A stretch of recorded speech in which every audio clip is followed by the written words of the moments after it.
There's so many animals which the public are just not aware live here. Animals which are definitely worth taking the time to really learn about. In this video, we're going to go over 20 animals which are practically unknown to the Ontario public, and we're going to save the most fascinating one of the bunch for last.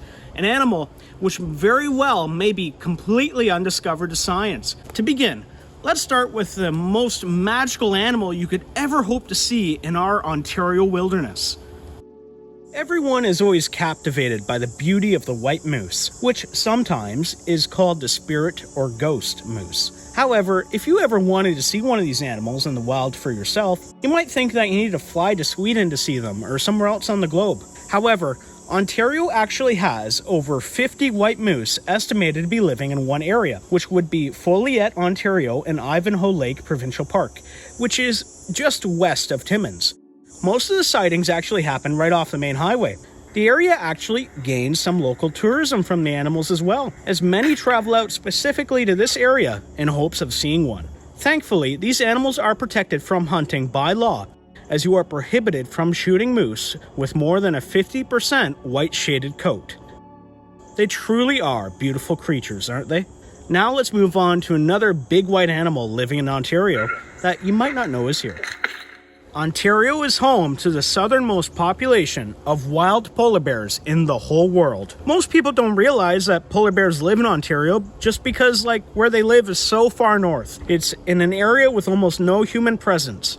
Their range includes the southwestern coast of Hudson Bay, especially near Polar Bear Provincial Park, and along the James Bay coast. Apparently this area is home to seals as well, like their resident ringed seal, and 5 other uncommon species which sometimes are in the area. That area of Ontario, it's such a barren and almost undiscovered world up there, isn't it?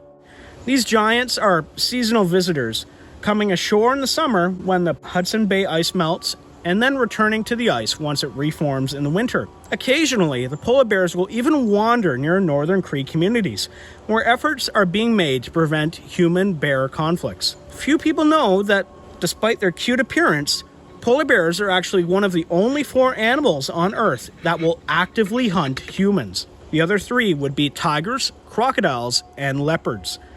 So with that in mind, let's move on to another predator animal, which is nowhere near as dangerous as the polar bear. If you have watched my channel before, you no doubt are already aware of my series devoted to cougars called Mountain Lions of Urban Ontario. In this series, I'm trying to prove that mountain lions in Ontario are not transient animals from very far away, and they're not released pets, but these are wild animals living and reproducing in our suburbs. So far, in my ongoing investigation, I actually have captured over 50 photographs of mountain lions living in Ontario. And I think that's really cool. I think you guys have definitely been a huge help with this project.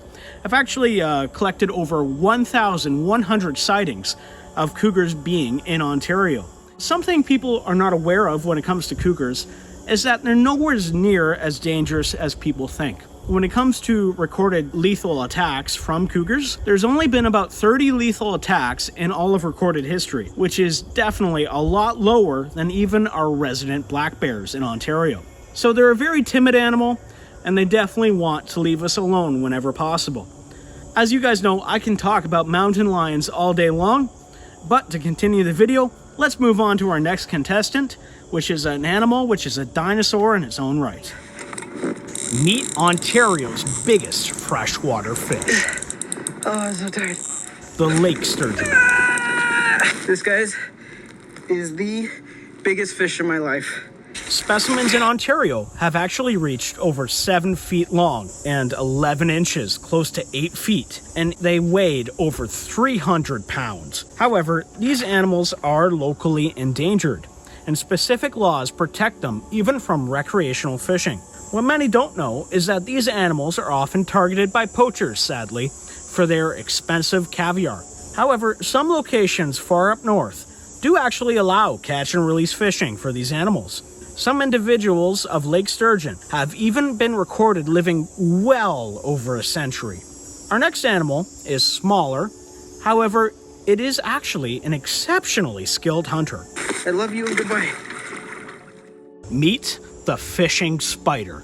It can grow up to 3 inches in leg span. It can walk on the water's surface using hydrophobic leg hairs, and like its name suggests, it hunts fish. They will stand on the edge of the water's surface and wait in an ambush position. Using special, sensitive hairs, they can detect the vibrations in the water. When the minnow is within striking distance, they grab it out of the water and inject it with venom. Maybe this channel just likes fishing or something, but I found these guys pretty cool. However, let's move on to another animal now, which you should never judge by its size. That being the wolverine. They live on the western portion of Ontario, near Manitoba. Specifically, one area around Red Lake has a good hotspot of them. Anyone who's ever taken the time to research wolverines loves them. And why wouldn't you? They are basically just Canada's version of the honey badger. They will steal food from 400-pound black bears, wolf packs, and even cougars. They just don't care. They have been known to hunt and kill deer, caribou, and even injured moose. Not bad for an animal that only averages 4 feet from head to tail. I think people like them because they're living proof that with determination, talent, and the right attitude, the little guy can always come out on top. However, I think we all know about the wolverine more or less if we have an interest in nature. So let's move on to something else close to home in our own suburbs. That little danger noodle you see on the ground is the Massasauga Rattlesnake, Ontario's only venomous snake. The animal is to be considered endangered, but it does have a strong hold on the Georgian Bay area, the Wainfleet Bog, and the Ojibwe Prairie Nature Reserve area. Their range has been limited to these locations as they depend on wetland environments for hibernation to survive. This species is actually a pygmy rattlesnake, and they only get on average to a length of 18 inches. The only 2 times someone has died from this rattlesnake in Ontario is kind of frowned on because both of the times that person did actually not go and seek the proper medical attention, or at least that's a word on the street. Rattlesnakes are actually a very timid animal and not an aggressive one whatsoever. Up next is a predator animal, which is actually new to Ontario suburbs. Lately, more and more people are noticing that Ontario's coyotes don't quite look like the ones they remember. That's too big to be a coyote, they say. And they're right. Many of these wild dogs aren't pure coyotes anymore, but are hybrids between coyotes and wolves, known locally as coy wolves. Since coyotes only moved into Ontario in the last century, these hybrids are actually a fairly recent twist in Ontario's ecology. So how do they differ from regular coyotes? They have long legs, they have thick fur, they look very wolf-like. Well, for starters, they're more pack-oriented. They can weigh up to 55 pounds, which is another 15 pounds heavier, and they're better equipped to take down larger prey like full-grown deer, unlike coyotes. So if one day you spot an unusually large coyote in southern Ontario, chances are it's carrying some wolf DNA in it. Now, let's move on, but if you're afraid of bugs, this next one might freak you out. I'm away from work. You think that'll... Get it off, get it off, get it off, get it off, get it off. Meet the giant water bug, also known as the toe biter. And like the name suggests, these bugs have the habit of biting someone's toe while they're walking barefoot in creeks and lakes and rivers. Their bite, sadly, is no joke, and it is very painful. The famous Coyote Peterson, someone who is known for testing painful bug bites, even he does not take this bug lightly. He had a video where he got stung by one, and he kept stating, "It is worse than a sting." And that man's been stung by a lot of painful bugs. They are Canada's biggest aquatic insect, and they reach about the size of a miniature lighter. They can fly, and they can hunt prey underwater, searching for insects, tadpoles, salamanders, fish, and even small frogs. Giant water bugs can pretty much be found anywhere in Ontario, but I will put some locations where they have been found on screen. So the next time you want to take your toes out for a dip in a natural setting, maybe just keep these giant toe biters on the back of your mind and wear those ugly water shoes. Now let's move on to what might be the rarest mammal in all of Ontario. Badger, badger, badger, badger, badger, badger, badger, badger, mushroom, mushroom. That's right. Ontario has its own American badger. And there's actually two separate populations. A southwestern population near Lake Erie in the Norfolk and Middlesex areas, and there's a northwestern population found near Thunder Bay and Rainy River. Their diet is actually interesting, as it includes groundhogs, mice, voles, and even snakes. In the western US, badgers and coyotes have even been observed teaming up to hunt together. The coyote chases prey above ground, and it dives into a burrow where the badger digs the animal out of the burrow. Sadly, there's actually believed to be fewer than 200 badgers left in Ontario as a province. So let's move on to an animal which, surprisingly, many of us in Ontario have hardly heard properly about. Have you ever seen a fisher cat? Well, it's not actually a cat. It is a member of the weasel family. They actually get a lot bigger than most people realize, with their size going up to a maximum record of 20 pounds and being over 40 inches in length from head to tail. Since many people don't know these animals really exist, they often get mistaken for wolverines or crazy animals. Despite popular belief though, these animals typically are not dangerous to humans. However, they can attack someone like if they feel cornered, but that situation is not super likely. They're actually one of the only predators in North America that can reliably kill porcupines. The next animal I actually caught once while I was out fishing, and it caught myself and my family by total surprise. It's not every day you bring up a fish and then you notice there's little legs connected to it wiggling. Not many people know that Ontario has its own version of the axolotl, known as a mud puppy. These salamanders are fully aquatic, just like axolotls, and have been recorded to grow over 16 inches in length. These guys are totally nocturnal, and they're actually an indicator species of a healthy environment. Unlike most amphibians, they never hibernate when winter arrives, so they stay active all year long, which I found pretty cool. For the next animal, I want you guys first to listen closely before I reveal what is making this sound. You ready? Sounds like a velociraptor from Jurassic Park, doesn't it? I once was out fishing, walking in some swampland. I kid you not, I heard that sound right next to me. It freaked me right out. I turned my head over and all I see is this giant bird. That bird was actually a sandhill crane. Now, these birds are huge. Like, they have a wingspan of 7.5 feet. And when they're standing, they're over 4 feet tall. They're massive cranes. And what's interesting about these guys is back in the early 1900s, they actually came really close to being regionally extinct in Ontario.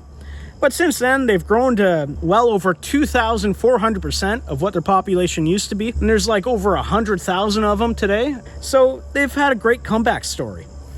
Another animal which you might not know actually lives in Ontario would be the gray fox. Now, when we think of foxes in Ontario, we usually think that we only have red foxes, but that's not actually true. Peely Island in Lake Erie actually has a population of fewer than 60 breeding individuals of gray foxes. So, unlike red foxes, these animals, as you can see, have a different colored coat. They like climbing trees, actually. They're known as the fox that climbs trees. And they're slightly smaller and prefer woodlands over fields, unlike red foxes. Now, as I have promised though, I have saved the most intriguing animal for last. But first, I'd like to show you some honorable mentions, which don't need much explaining. We have the five-lined skink, which is actually Ontario's only native lizard, and it is known, of course, for its iconic blue tail. Ontario is also home to a species of flying squirrels. We also have tree frogs, but they just aren't as big or vibrant as their South American counterparts. We also have the venomous black widow spider right in our urban suburbs, make no mistake. Ontario is also facing an invasive population of feral pigs, as many of you are aware, and we also have a diminishing endangered population of caribous in northern Ontario as well. There's many animals you can discover on your own with some research in Ontario. However, the next animal likely will catch you by total surprise. There's an animal that the public has been spotting in Ontario, but the people who are seeing it are very credible witnesses, like government-trained wildlife technicians, educated wildlife rehabilitators, and zookeepers. All people like this have sworn to see this very animal. There is also one government-verified photograph captured in Guelph, Ontario in 2010. The bottom line is people are seeing large melanistic black cats. The term for an animal like that would be known as a black panther. At first, myself, I didn't buy this. I just thought it was local folklore, but people kept submitting to me very convincing video evidence, and very credible reports continued to spiral in. After visiting a sighting location in person to gauge the size of the recorded animal and seeing the tail in the grass in the video, I have no doubt these animals are very real. This was a big animal. What species these big cats are, however, continues to be studied. They could be released jaguars from the exotic pet trade, which are able to survive until harsh winters come. They could be illegally smuggled Indian leopards, which people are releasing, or it could be an animal which is completely undiscovered to science, perhaps a black cougar or a South American puma. I have my suspicions. However, I will not let that go until we have fully studied every single submitted video to me so far. I am getting help from scientists, from animators as well, who ironically are actually the people who study the muscles and the movement of these big cats more than anybody. And together we're going to work hard to verify which specific big cat people are seeing. If you want to know the findings of our Black Panther research, the only way for you to really get notified on that in the future would be to hit the subscribe button down below, as I really think we are quite possibly making the biggest ecological discovery in Ontario's history. So that's not something you'd want to miss out on. But anyways, guys, thank you for watching until the end of my video. You guys are awesome. I really appreciate it. Hope you guys have found it very informative, and I hope you enjoyed it. So until next time, thanks for watching, and take care.